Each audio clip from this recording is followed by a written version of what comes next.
This is a tale of two teams. One game, 2 years in the making. On one side, here's a team who came out of the gate swinging for 2 years in a row. The best offense in the league, 2 years in a row. Their coach, who's considered a prodigy, has redefined the game of football itself. But all of a sudden, things took a turn. They lose a major cog to a torn ACL in week 10. Their quarterback starts to get nervous. He looks shaky. Their star offensive player injures his knee. Their team, involved in one of the biggest officiating controversies the NFL has ever seen, just 2 weeks ago. The constant distraction of reporters, fans, the media, all of them asking, prodding, accusing relentlessly about how this team doesn't deserve to be here. And on the flip side, a team that's been counted out for the last 2 years. From their lackluster defensive effort to start 2017 to their lack of skilled position players in 2018 to talks of their quarterback hitting a brick wall. A team that started slow and quietly ascended to the top 2 years in a row. A team that's shown time and time again that being ready is better than being electric. These two teams will meet one more time this Sunday in a battle of the old versus the new. This is the Super Bowl 53 preview.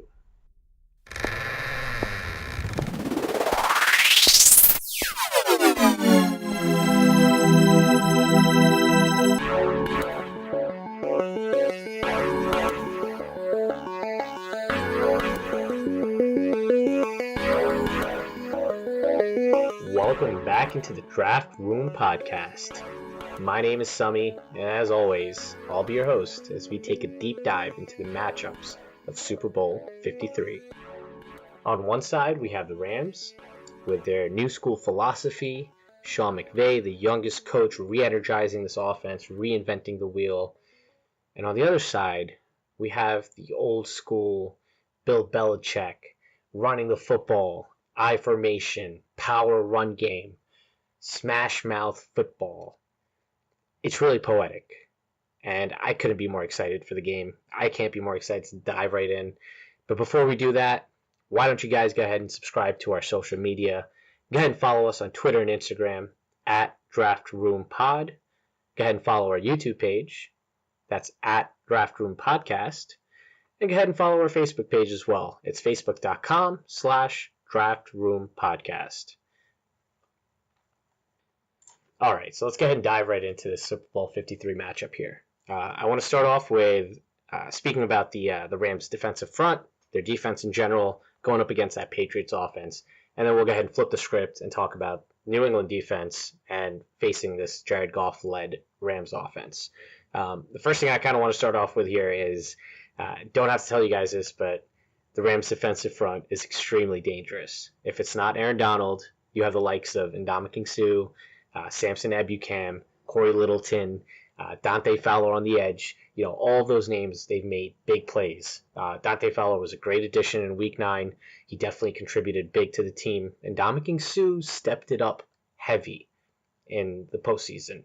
He's been a difference maker when it matters. He's gotten a couple key third down sacks. He's been incredible for them. Definitely getting their money's worth after a lackluster season. So, that kind of led me to think Brady's a pocket passer. Watching the team this season, watching how Brady's offensive line protects him and bends the defensive line in front of him. That way he can step up into the pocket and throw that dart right down the middle. Marcus Cannon, Trent Brown, they've definitely been there to help seal the edges, giving him that room to step up, again, folding that defensive front. But if you have Aaron Donald and Ndamukong Suh bearing down the front, Brady might not have anywhere to step up to if they're breaking through. You have David Andrews in the center. You have Joe Thuney. Joe Thuney, which I believe to be someone that the Rams could potentially take advantage of. And that's definitely a matchup that's, I'm going to be watching on Sunday. It's going to be very interesting to see how the Patriots utilize Joe Thuney. If they do, if they use Thuney and let's say Andrews to double Donald, what happens with Suh. So that's going to be a key matchup I'll be watching. But, Ebukam and Dante Fowler too, they've been effective in setting pressure around the edge. They've been effective in containing quarterbacks in the pocket when needed. I believe Ebukam had a sack on Patrick Mahomes when they played, and that was huge because Aaron Donald was pretty much doubled all night. And it just goes to show that they have playmakers on this defensive line. They can step up when they need to. As far as like the Patriots offense goes, they have a really great power run scheme. They use the I formation a lot. They pull guards a lot. They have a power run blocking game, and all of their O-linemen, they're exceptional at run blocking, especially, the tackles and the guards. They've been phenomenal. But, in this game, it might be a little bit tough considering you've got to deal with Ndamukong Suh and Aaron Donald bearing down that front. You've got to allocate some of those resources to stopping those guys. And that just simply frees up the rest of the line, some of the linebackers as well, to maybe come off the edge, maybe throw Brady a little bit off kilter. So that's going to be a really, really interesting matchup to watch. Even if the Pats O-line can create space, again, they have so many playmakers where I feel like it's definitely a dangerous situation for Brady to be in. It's going to be a very interesting matchup again. So I want to speak a little bit about the linebackers as well on the Rams side of the ball. Corey Littleton, he's been an above-average run defender. He's been great for them. I believe he's had the most tackles in the regular season and now in the postseason as well for the entire team. So he's been great over the middle of the field. He could easily drop back to defend short dump offs over the middle, or he could run over to the sideline to cover a James White wheel route, whether it be Rex Burkhead or James White going out into the flat. Another really effective player over the middle of the field for the Rams has been John Johnson. He's a safety. He's been great all season long. And now, again, all postseason long. So, he's actually the one that got a pick on Drew Brees in the NFC game. He's going to be in the middle of the field. He's going to be watching that part of the field like a hawk. He's been their best tackler in that area. And his job is going to be to make sure that nobody is able to break free. If they can get past that first and second level, his job is going to be to make sure that Julian Edelman doesn't catch a pass and turn up field for a big play. His job is going to be to watch Gronk if he swings over into the middle of the field to make sure that Gronk doesn't go anywhere. It's going to be, the Patriots, their offense, it's not static either, right? So we saw a lot of what they did in the Kansas City game, and if you guys were paying attention, they had a lot of motions in the back, before the ball snapped. A major reason why Brady was able to convert those 3 straight 3rd and 10s on that final drive in overtime is because of those motions. Julian Edelman, if he was set up out wide, he would motion in a little bit tighter. He would motion into a bunch formation, making it harder for the defender covering him. The defender, the cornerback, would have to back up to give him some space because there's 2 receivers stacked in a bunch formation, 2 or 3 receivers right there on that one side. So it gives them an advantage, gives them more separation coming off that line of scrimmage. They're able to beat man press coverage with that kind of motion in the backfield. They've been really effective with that all season long as well. So expect to see a lot of that coming from the Patriots. Both of these teams they're going to bring their A game. They're going to do things that we haven't seen them do all season long. If you think about the game of chess that's going on right now, Belichick, he's known to take away the best option on the opposite offense. And I just don't see the Rams having one glaringly obvious skill set. I think they're a very well balanced team, just like the Patriots. I don't feel like they have one very strong skill set. Yeah, sure, they have a power run game, but they can gash you over the middle too with a James White pass or Julian Edelman pass. And don't think Gronk's going anywhere. Gronk is still there. Gronk can gash you right down the middle with a big play. We saw that in the Kansas City game. Brady's accurate as ever. His accuracy has not gone down. He's releasing the ball very, very quickly. So both of these teams are very balanced, and it's really interesting to see the game of chess that's going to happen. I'm just curious to see how that Rams defensive front is really going to be able to break through, because in my mind, going into this game, if I'm Belichick, number one, I'm doubling Donald all night. I'm going to try to do my best to make sure Donald is irrelevant. He can't do a thing, right? Because obviously my quarterback, Tom Brady, if he gets pressured, we all know that's how you beat Tom Brady, right? You can't get him rattled. The formula for winning this game for the Patriots is going to be getting the ball out quickly. It's going to be sealing the edges with Trent Brown, Marcus Cannon, those 2 big monsters. Those guys are the biggest 2 guys on the field. They're going to be the biggest guys on the field on Sunday. I don't see the Rams getting any pressure off the edge with Dante Fowler, Corey Littleton. If Littleton does decide to drop down and he does decide to blitz, Brady's going to have an open man over the middle. And that's kind of the way I see this Patriots offense rolling down the field. I feel like if the Rams try to adjust and do another thing, Brady's just going to take advantage of it. He's seen it all. He knows what to expect. And we've seen, over the last, I want to say 2 months, McVay, he's had a little bit of trouble adjusting mid-game. He takes a while to kind of analyze the situation, realize what's going on. And then once he changes, I feel like Belichick's just going to change up on him.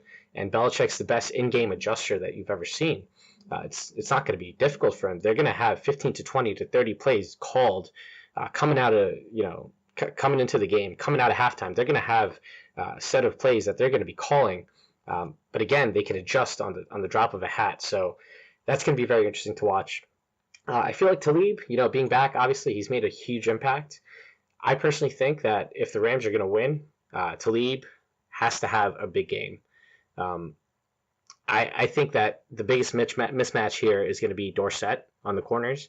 I feel like Dorsett is a very comparable talent in terms of speed to Brandon Cooks, and they had Brandon Cooks last year. They used Brandon Cooks very well in the Super Bowl before he got knocked in the head, had to leave.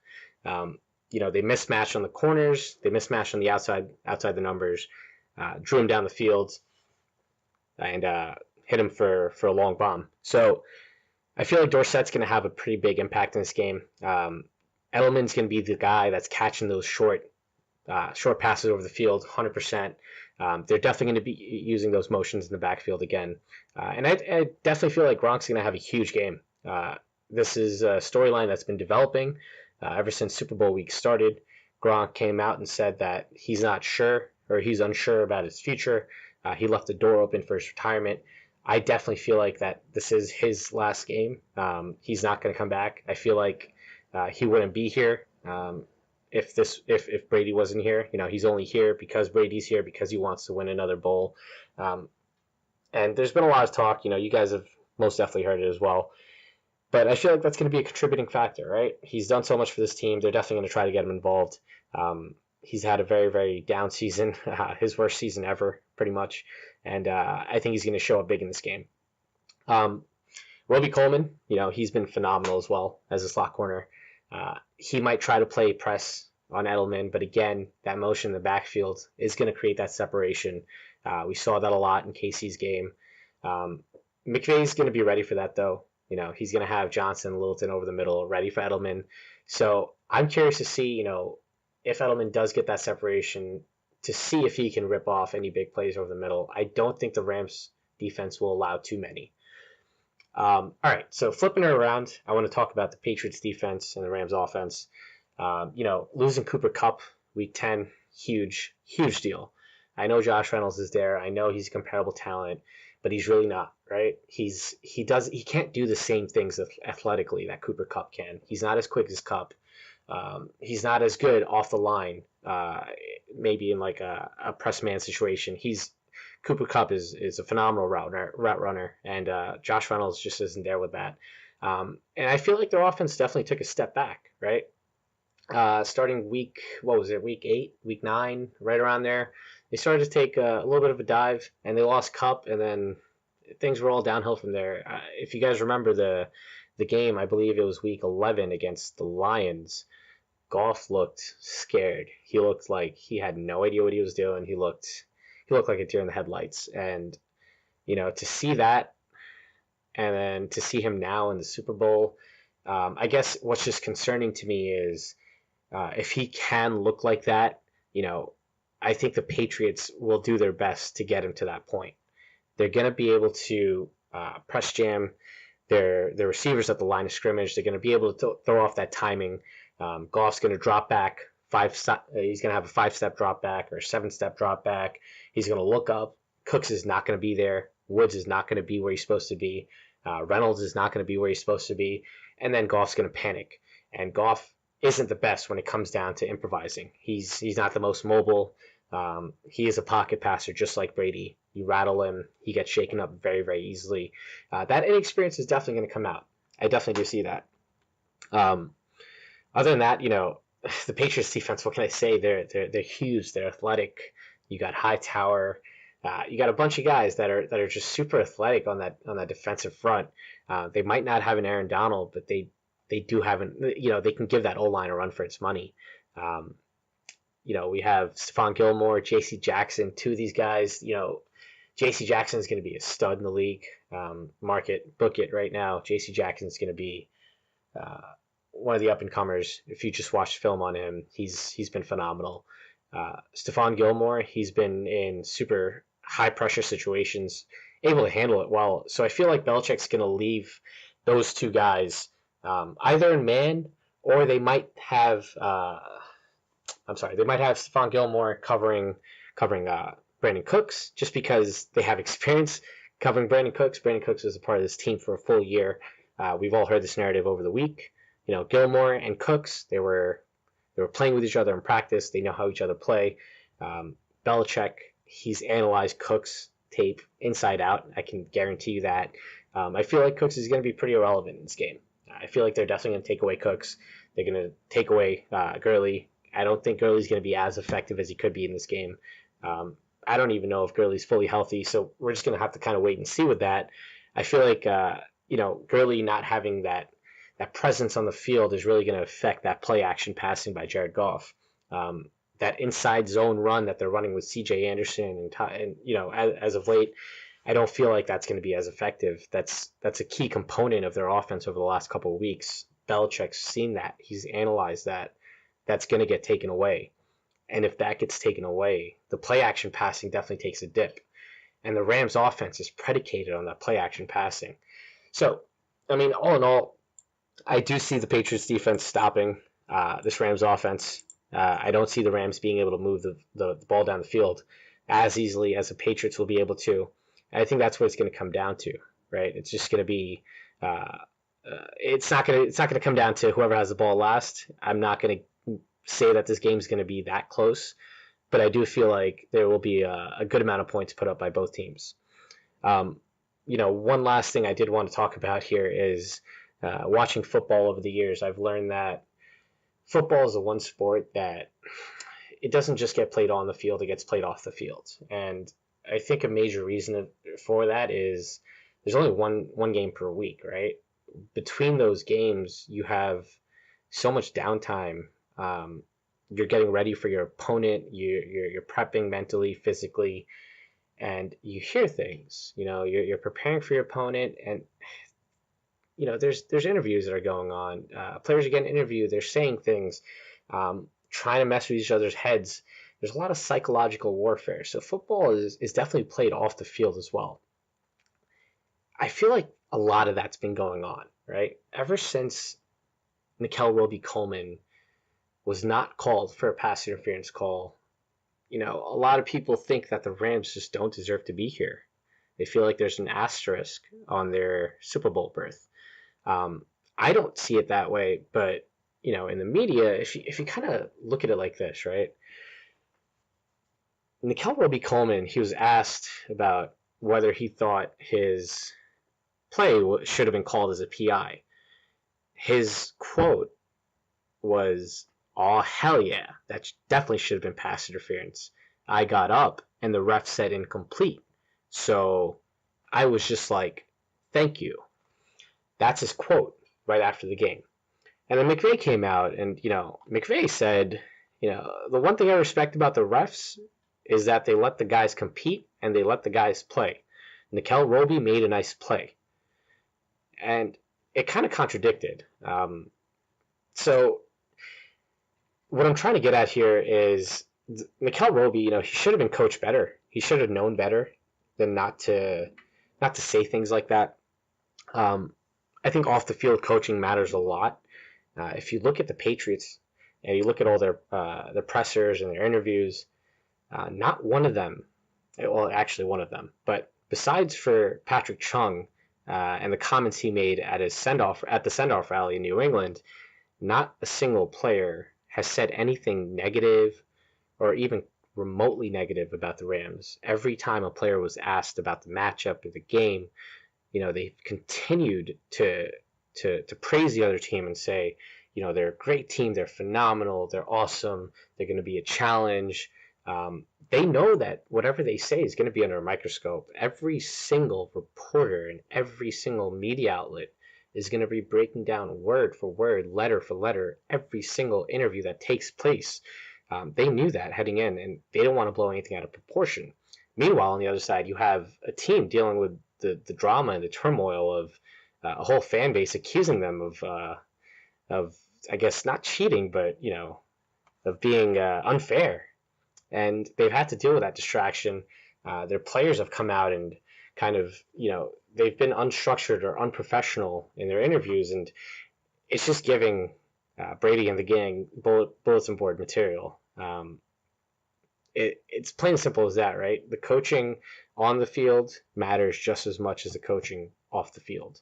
And in summation, what I'm trying to get at here is I just feel like the Patriots are a better and more consistently coached team on and off the field than the Rams are.